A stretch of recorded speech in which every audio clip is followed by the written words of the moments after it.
All right, lunges are really important to master because they're gonna be in almost any program that you ever do as far as a workout goes. So let's talk about the basics of a lunge. A lunge is a single leg exercise, okay?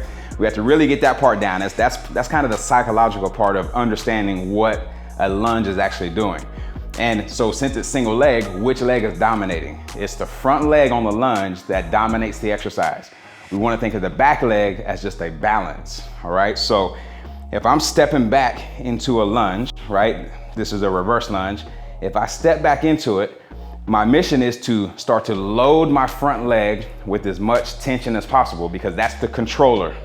Now, I want my back leg to only touch when I need it, all right? So, and when I touch it, I'm gonna be sure not to pull my weight to that back leg. This is very common, and when that happens, that puts a lot of strain on my hip flexor on that back leg, and you'll hear a lot of people talking about being uncomfortable with their knee position and hip flexors being pulled. So to avoid that, we're gonna focus on keeping that tension on that front leg.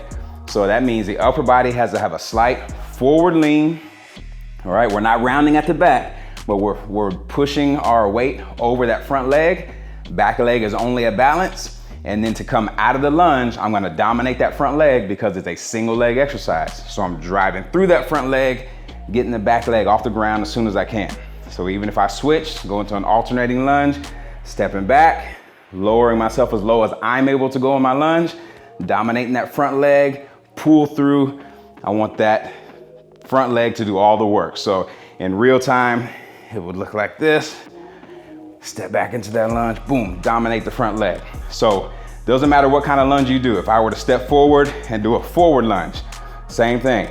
I'm dominating tension on the front leg. I could push off of that leg back to my starting position, or I could continue walking into another lunge.